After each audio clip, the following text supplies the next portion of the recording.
धर्म के 4 चरण हैं, सत्य, तप, शौच और दया। सत्ययुग में धर्म अपने 4 चरणों पर खड़ा रहता है, अर्थात सतयुग का जो प्राणी है उसके जीवन में धर्म के ये 4 चरण दर्शनीय होते हैं। फिर त्रेता में 3 चरण रह जाते हैं, तप, शौच और दया। द्वापर में केवल 2, शौच और दया, और कलयुग में केवल 1, दया। जीवे दया, जीव मात्र पर दया, सब जीवन सो प्रीत, रीत निबाहत आपनी। तो यदि आपको धर्म का पालन करना है इस कलयुग में, तो कलयुग का धर्म ना तो योग है, न यज्ञ, न जप, न तप और न कोई व्रत पूजा, प्राणी मात्र पर दया, ये जी कलयुग का धर्म है।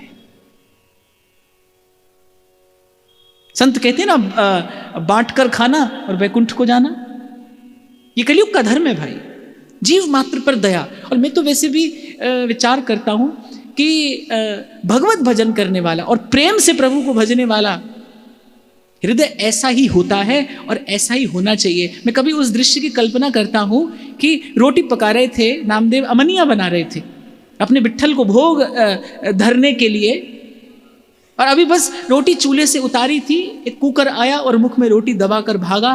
नामदेव पीछे पीछे जा रहे हैं, पर कुकर को मारने के लिए नहीं, नामदेव ने पकाई रोटी, कुत्ते ने उठाई, पीछे घी का कटोरा लिए जा रहे। बोले रूखी तो ना खाओ, थोड़ा घी तो लगाओ, रूप अपना क्यों मुझसे छिपा रहे। कण कण में भगवत दर्शन हो, इसकी विधि क्या है? कैसे हो कण कण में भगवत दर्शन? कैसे ये सारी सृष्टि आपको अपनी सी लगने लगे? कैसे अजात शत्रु हो जाएं आप? कैसे सबसे एक वो हित का नाता जुड़ जाए, सब जीवन सो हेत, कैसे सदे जीवन में ये भाव? यहीं से आरंभ करिए, प्राणी मात्र पर दया। बोले रूखी तो ना खाओ, थोड़ा घी तो लगाओ, रूप अपना क्यों मुझसे छिपा। हाथ में घी का कटोरा लिए नामदेव उस कुकर के पीछे पीछे जा रहे। गांव वाले कह रहे नामा पगला गया है, और नामदेव कह रहे कि विट्ठल ये रूखी रोटी मत खाइए। कीर्तन करते हुए, विट्ठल विट्ठल विट्ठला, माझा पांडुरंग विट्ठला। आगे कहते हैं, पंडित सुंदर बहुत दुखारे, मूरख कुटिल कुरूप सुखारे, पहले जन्म दयो अब पावे, अनरथ करि धन कह कत धाम। बड़ी महत्वपूर्ण बात है और प्रश्न लगभग कभी ना कभी जीवन में सबके मन में उठता है। कहते पंडित सुंदर बहुत दुखारे और मूर्ख कुटिल कुरूप सुखारे। जैसे मीरा कहती है ना, कर्म की गति न्यारी संतों, उज्ज्वल वर्ण दीनी बगुलन को, कोयल कर दी कारी संतों, मूर्ख को तुम राज दिए हो, पंडित फिरें भिखारी संतों। आज तो व्यक्ति सोचता ही है कि भाई ये व्यक्ति कितना कुटिल है, कितना धूर्त है, छल कपट करता है, और फिर भी देखो बड़ा सुखी है, सब सुख सुविधा है, खूब धन संपत्ति है, सब है। इसके पीछे भाई केवल एक ही कारण है, कोई रहस्य नहीं है ये। गोस्वामी जी 2 पंक्तियों में स्पष्ट कर देते हैं, कर्म प्रधान विश्व करी राखा, जो जस करहि सो तस फल चाखा। कह रहे पहले जन्म दयो अब पावे, बोले पहले दिया है अब पा रहा है। मान लीजिए एक मूर्ख व्यक्ति पूज्य है, एक कुटिल व्यक्ति धनवान है, लब्ध प्रतिष्ठ है। उसका कारण क्या है? उसका कारण अब का कर्म नहीं, उसका कारण पूर्व जन्म का कृत कर्म है, जिसका पुण्य, जिसका सुफल आज मिल रहा है। उस दिन भी मैंने आपको कहा था, आप देखना आपको जीवन में ऐसा उदाहरण देखने को मिलेगा। एक व्यक्ति संसार में एक बार भगवान के जैसा पूज्य हो जाता है, और कुछ काल के बाद कोई ऐसी घटना घटती है और व्यक्ति कारागार में पड़ा होता है, उसका बड़ा घोर अपयश हो जाता है संसार में। एक समय बड़ा यश है, 10 दिशाएं उसके यश से भरी हैं, और एक समय ऐसा आता है जब उसका बड़ा घोर अपयश हो जाता है। क्या कारण है? कर्म प्रधान विश्व करी राखा, जो जस करहि सो तस फल चाहा। और मुझे लगता है इससे केवल एक विचार करना चाहिए कि कर्म सावधान होकर किया जाए,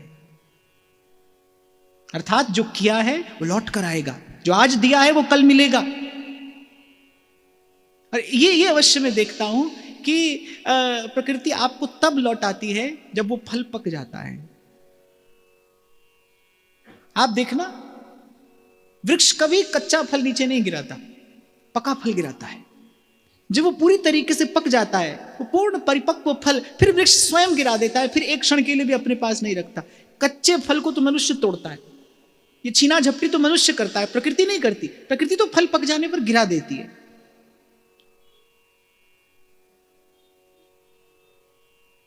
बस ठीक ऐसे ही आप आज करिए, जब वो फल परिपक्व हो जाएगा प्रकृति आपको लौटा देगी, वो एक क्षण के लिए भी अपने पास नहीं रखेगी। तो कहते हैं भाई ऐसा देखकर आप भी ऐसा सोचने लगे कि भाई ये व्यक्ति भी देखो छल करता है, कपट करता है और धन अर्जित करता है, तो छल और कपट ही धन अर्जित करने की विधि है, और मैं भी छल और कपट करके धन अर्जित कर लूं तो ये बड़ी भारी भूल है। उसने भाई पहले दिया है, आज पा रहा है। बस एक ही सिद्धांत है, यही इस सृष्टि का एक अविचल सिद्धांत है। कोई भी युग हो, भगवान ने सृष्टि की व्यवस्था कैसे की है? कर्म प्रधान विश्व करी राखा। गोस्वामी जी लिख सकते थे धर्म प्रधान विश्व करी राखा, पर ना, यहां पर तो एक ही नियम चलता है कि जो आज किया है वो कल लौट कर आएगा। और बड़ा कठिन है प्रारब्ध के अंक को मिटाना। सूरदास तो कहते हैं कर्मा की रेखा न्यारी रे, कर्मा की रेखा न्यारी रे, होनी होके रहे रे विधना टारे नाही टरे। राजा हरिचंद्र सतवादी राजा, नीच को नीर भरे। सिया जी का हरण मरण दशरथ का, बन बन राम फिरे रे विधना टारे नाही टरे। और विधि के विधान को मिटाने की सामर्थ्य अगर संत बताते तो गोस्वामी जी एक बताते हैं, हरि के नाम का आश्रय। वो कहते फिर मेटत कठिन कुअंक भाल के। ऐसा भी देखा जाता है, विधि का विधान बदल देता है भजन का प्रसाद, भजन का प्रताप। हाँ, पर ये इस सृष्टि का अविचल नियम है। इसीलिए आपको मुझे केवल इतना चाहिए कि कर्म करने से पहले ही हम सजग रहें, सावधान रहें, भूल ना हो। आज किया और कर देने के बाद बचने की कोई विधि नहीं है, कोई मार्ग नहीं है, फिर वो लौट कर आएगा। सावधान हरि सदन सिधारे, करे नहीं अपराध, पनहि पहर न सन्मुख जाई, जल फल आदि न सन्मुख खाई। शिष्टाचार बता रहे, मंदिर में जाने का शिष्टाचार क्या है? सावधान हरि सदन सिधारे, अर्थात जब प्रभु के सन्मुख जाए, श्री ठाकुर जी के सन्मुख जाए तो सावधान होकर जाए। बहुत बार मैं देखता हूं व्यक्ति भाव के नाम पर उच्छृंखल सा हो जाता है, और संत तो कहते ही है कि प्रज्ञा के अभाव में भावुकता भटक जाती है। भाव के नाम पर हम कुछ भी करने लगते हैं, कैसी भी क्रिया कर देंगे, वो बोले बस भगवान तो भाव के भूखे हैं। पर मैं बार बार आपको निवेदन करता हूं भाई, इस समग्र अस्तित्व में सबसे सुंदर कोई वस्तु है तो वो भाव है। सबसे सुंदर, सबसे गरिमामयी अगर कोई वस्तु है, कोई स्थिति है, तो वो भाव है जिसमें भगवान रहते हैं। भाव ऐसे ही बड़ा सस्ता सा नहीं होता, भाव ऐसे ही बड़ा उच्छृंखल सा नहीं होता, बड़ा गहन गंभीर और गरिमामय होता है भाव, उसी को भाव कहते हैं। तो कहने सावधान हरि सदन सिधारे, जब प्रभु के सन्मुख जाए सावधान होकर जाए। श्री राधा वल्लभ जी के मंदिर में तो अभी तक भी बोर्ड लगा था द्वार पर, अब जाने शायद है कि नहीं, उसमें लिखा था कि पीनस छाता करछड़ी और मशाल, बोले नरक कीट सो होई है भले होए भूपाल। कोई राजा भी हो तो उसके लिए भी मंदिर में जाने का वही नियम है सावधान होकर श्री ठाकुर जी के सन्मुख जाए। फिर कह रहे हैं, पनही पहर न सन्मुख जाई और जल फल आदि न सन्मुख खाई। श्री ठाकुर जी के सन्मुख, पनही माने जूता। किसी भी स्थिति में यदि ऐसी मान लो कोई आपातकालीन स्थिति भी हो, तो भी मैं तो ऐसा कहूंगा कि यदि किसी ऐसी स्थिति में फंस गए हैं आप, तो फिर बाहर से मंदिर की ध्वजा का दर्शन कर लेना चाहिए, ध्वजा को ही प्रणाम कर लेना चाहिए, पर मंदिर जाने की जो मर्यादा है उसको भंग नहीं करना चाहिए। और जल फल आदि न सन्मुख खाई, श्री ठाकुर जी के सन्मुख इस प्रकार का आचरण भी नहीं किया जाना चाहिए। मैं कई बार देखता हूं कि जब आरती का छींटा दिया जाता है ना, राधा वल्लभ जी में भी मैं देखता हूं और यहां भी कई बार मैंने देखा है, आज अवसर आया है तो मैं आपको कह रहा हूं, आरती का छींटा जब दिया जाता है तो लोग मुंह खोल लेते हैं अपना।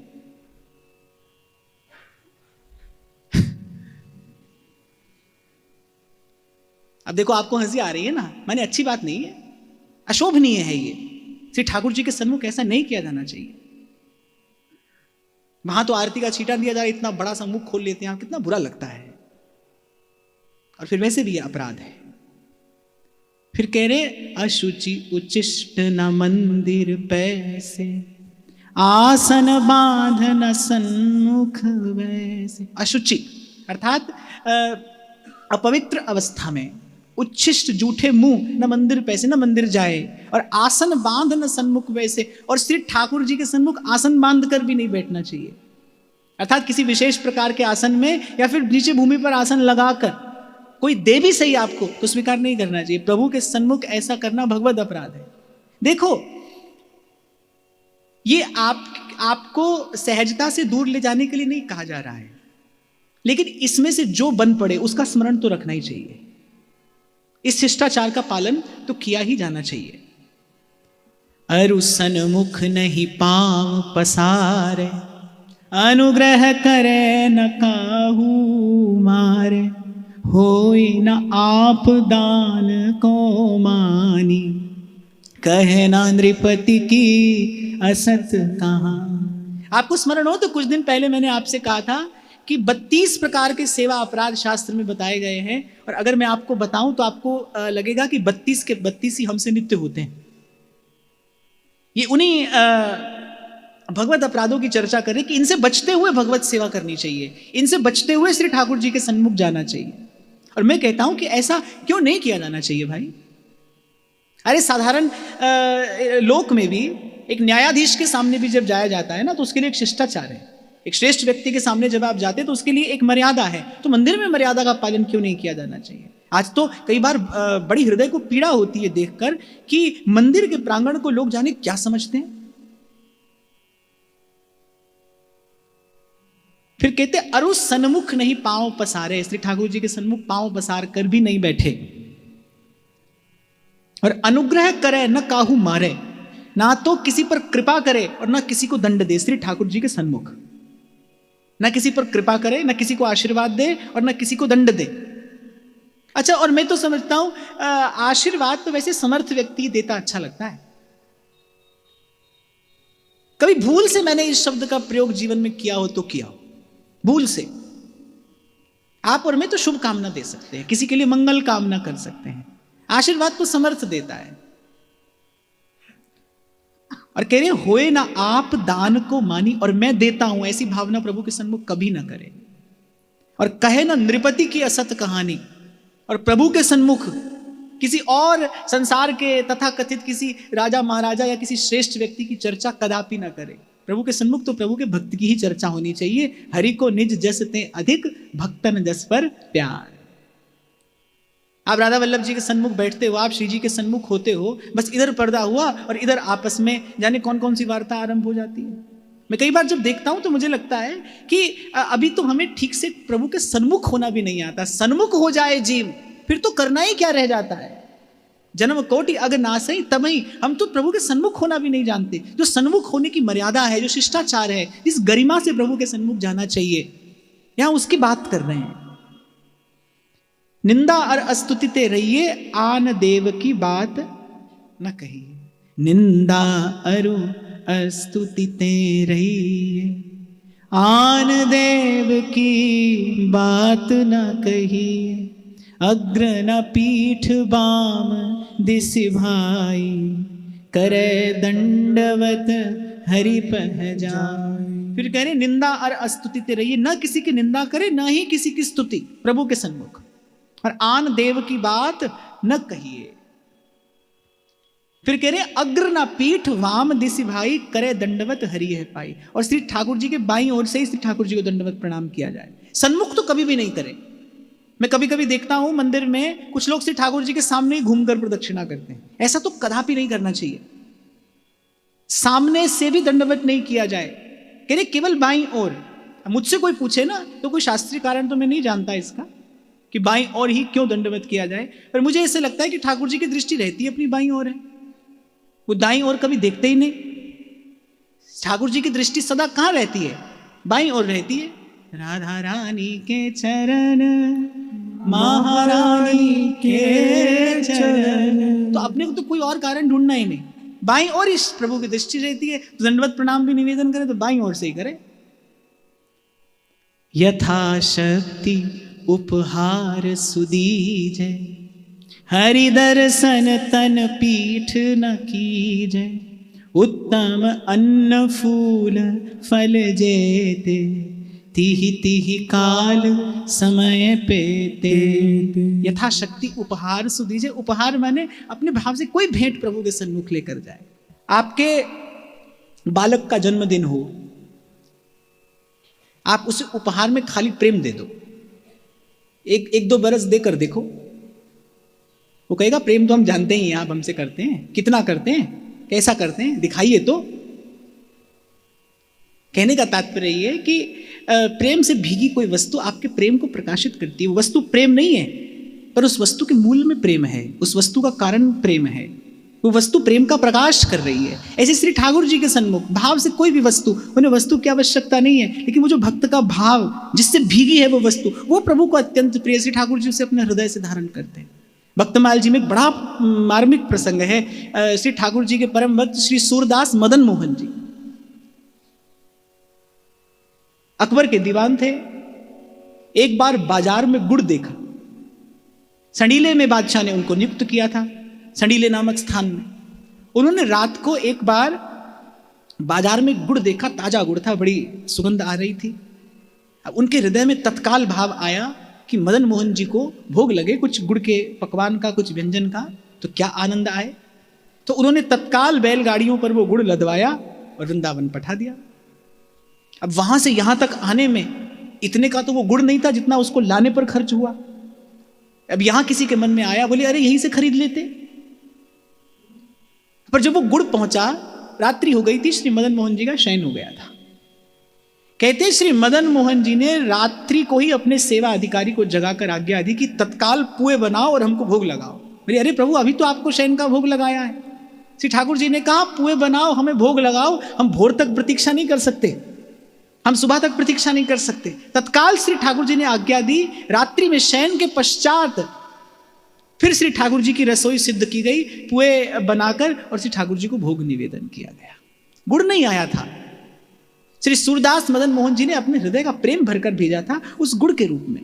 तो वो जो वस्तु है उसने प्रेम का प्रकाश किया, और श्री ठाकुर जी उसे उसी प्रकार अंगीकार भी करते हैं। तो वही बात कह रहे, यथाशक्ति जो आपके पास हो, कुछ नहीं हो तो एक पुष्प प्रभु के सन्मुख लेकर जाइए। पत्रम पुष्पम फलम तोयम। त्रिपुरदास कायस्थ की कथा तो कई बार आपने सुनी, मैंने व्यासपीठ से कही। वो कथा ऐसी है कि मूल भक्तमाल में वो प्रसंग ना होने पर भी प्रियादास जी उसका वर्णन करते हैं। कहते हैं कि मैं इस कथा को कहने का लोभ संवरण नहीं कर पा रहा हूं। कुछ नहीं था त्रिपुरदास जी के पास एक समय दैव योग से कुछ देने के लिए, कुछ था नहीं। मोटा सा वस्त्र भेजा, श्रीनाथ जी ने कैसे अंगीकार किया, कैसे छाती से चिपटा कर रखा उसको, सब वस्त्र उतार दिए। गोसाई जी को आज्ञा दी केवल एक ही वस्त्र हमें धारण कराइए, मैला कुचैला वस्त्र जो श्रीनाथ जी के सन्मुख जाने योग्य भी नहीं है, प्रभु अपने हृदय से लगाए बैठे। क्यों? प्रेमी की वस्तु है, वस्तु प्रेमी की है। पहले भी शायद एक बार मैंने आपको ये प्रसंग सुनाया था। एक व्यक्ति था, रात के अंधेरे में रेवड़ी खा रहा था। अब पहले रेवड़ी को देखता है, बड़े प्रेम से उसको देखता है, निहारता है, दुलारता है, फिर उसको मुख में रखता है। ऐसे ही बस रात को खा रहा था और खाते खाते एक रेवड़ी गिर गई। अब वो बाजार से दिया लाया, तेल खरीदा, बाती बनाई, दिया जलाकर वो रेवड़ी खोज रहा है। अब किसी ने कहा अरे मूर्ख है, इतने में तो जाने और कितनी रेवड़ी आ जाती। अरे मूर्ख मैं नहीं हूं, तू है जो पूछ रहा है मुझसे। तू नहीं जानता इस रेवड़ी का मूल क्या है, इस रेवड़ी में क्या खास बात है, ऐसी क्या विशेषता है, रेवड़ी तो है। बोले अरे ये मेरे यार ने भेजी है, इसका मोल ये है कि मेरे यार ने भेजी है। तो प्रेम जो है वो जिसका स्पर्श करता है उसे चिन्मय कर देता है। प्रेम का स्पर्श पाकर जो वस्तु आती है वो प्रसन्नता का कारण बनती है। आप भी देखो, एक वस्तु आपने बाजार से खरीदी हो और वही वस्तु आपके प्रियजन ने आपको उपहार में दी हो, तो उस वस्तु के साथ कुछ विशेष आता है ना। उपहार जब कोई देता है आपको तो उपहार के साथ उसका सद्भाव आता है, उपहार के साथ देने वाले का स्नेह आता है, उसका प्रेम आता है। ऐसे ही कह रहे यथाशक्ति जो भी अपनी सामर्थ्य के अनुकूल अनुरूप हो श्री जी के चरणों में निवेदन करे और हरि दर्शन तन पीठ न दीजिए। और कभी भी श्री ठाकुर जी की ओर पीठ न करे। हरि जब श्री ठाकुर जी सन्मुख हो, विराजमान हो, तो कभी भी श्री ठाकुर जी की ओर पीठ न की जाए। भूल से भी ऐसा ना हो, प्रमादवश भी ऐसा ना हो। उत्तम अन्न फूल फल जेते, तिहि तिहि काल समय पेते। बिन अर्पे जो आपुन पावे, तो साँचे जमलोक बसा। उत्तम अन्न फूल फल जेते, अर्थात जो भी ऋतु का फल हो, जो भी ऋतु का पुष्प हो, ऋतु के अनुकूल जो भी अन्न आदि हो, उत्तम अन्न फूल फल जेते, तिहि तिहि काल समय पे तेते। बिन अर्पे जो आपुन पावे, बिना ही प्रभु को अर्पित किए जो वस्तु का उपभोग करता है वो प्रकृति का अपराधी है, दंड का पात्र है। और ग्रंथकार तो कहते हैं तो सांचे जमलोक न सावे, अर्थात अब पाप का भागी बनता है। अधो वायु तहां साधे रहिए, गुरु अछतवदी बात न कहिए। गुरु छाया नाधे नहीं काऊ, आसन सिज्जा धरे न पाऊं। पहर नहीं पावरी जो पनहि, गुरु गोविंद समान सुगनहि।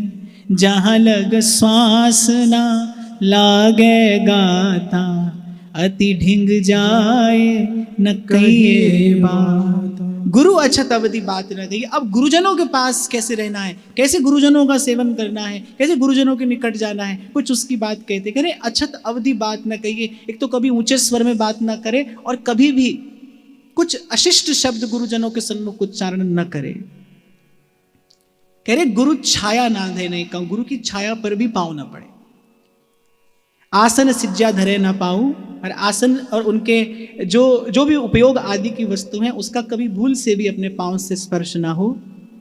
पहर नहीं पावरी पनहि, गुरु गोविंद समान सुगनहि। गुरु और गोविंद में समान बुद्धि रखते हुए फिर कह रहे जहां लग श्वास न लागे गाता, अति ढिंग जाए न कहिए बात। अर्थात गुरुजनों से कुछ कहा जाए तो एक नियत दूरी से कहा जाए, वहां तक कहा जाए जहां तक आपकी श्वास गुरु के गात का स्पर्श न करे, उतनी दूर से गुरुजनों से बात करनी चाहिए। पूर्व भी मैंने शायद कभी इस विषय पर चर्चा की थी कि जो शिष्य का आचरण हो वही उसको एक दिन कृपा का पात्र बनाता है।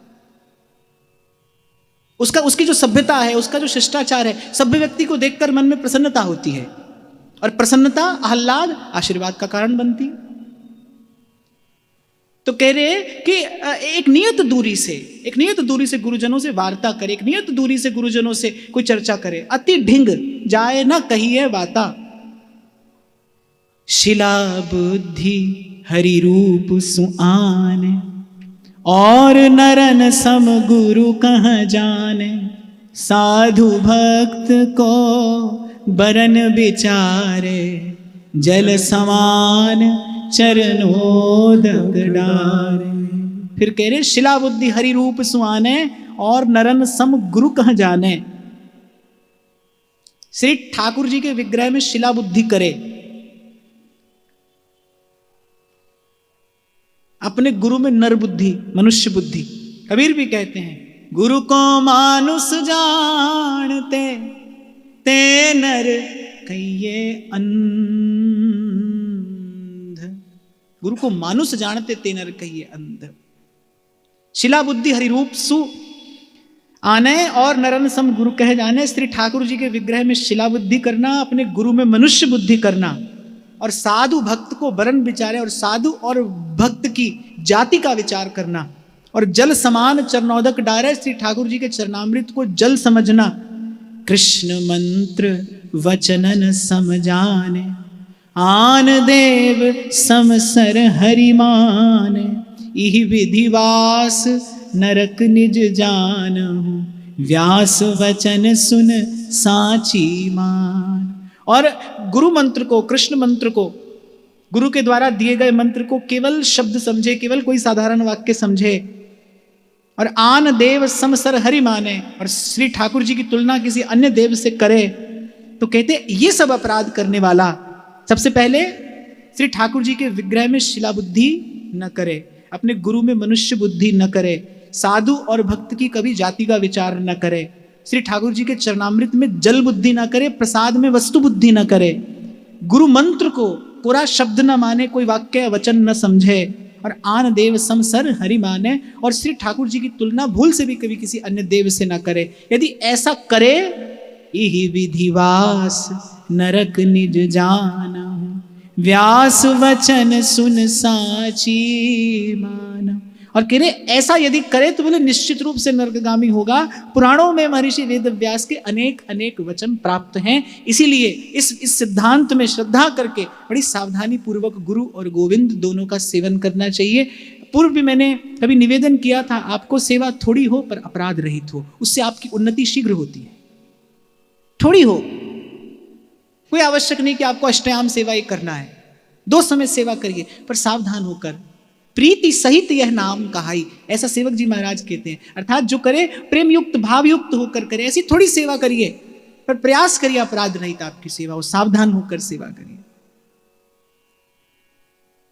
सावधान इहि विधि चले तैसे, नवदा भक्ति करे पुनि ऐसे, श्रवण कथन सुमिरन मन दीजे, अरु संतत सतसंगति कीजय। मृतक जरत उपजय मति तैसी, परत्रिय रमत अंत गति जैसी, जो मति उपजत सुनत पुराणहि, सो मति सदा हृदय में आन। करे यदि इस प्रकार सावधान होकर चले और नवदा भक्ति का आचरण गुरुजनों की मर्यादा में रहकर करे, श्रवण कथन सुमिरन में मन दे और संतत सतसंगति करे, तो बोले निश्चित रूप से कल्याण का पथ प्रशस्त होता है। और मृतक जरत उपजय मति तैसी, परत्रिय रमत अंत गति जैसी, जो मति उपजत सुनत पुरानी,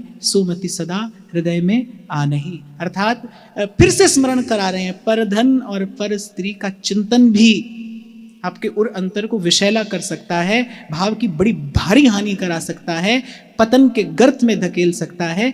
और जो मति उपजत सुनत पुरानी, सत्संग श्रवण करते हुए, सत कथा श्रवण करते हुए जैसी मति उत्पन्न होती है, अर्थात सत्संग में जैसा भाव रहता है, प्रयास करिए वैसा ही भाव सदा सर्वदा बना रहे। वैसा भाव सदा सर्वदा बना रहे, इसकी एक ही विधि है कि जीवन में सदा सत्संग बना रहे। आज की वार्ता श्री जी के चरणों में निवेदन करते हुए महाराज श्री को प्रणाम। आप सबके हृदय स्थित प्रभु को नमन।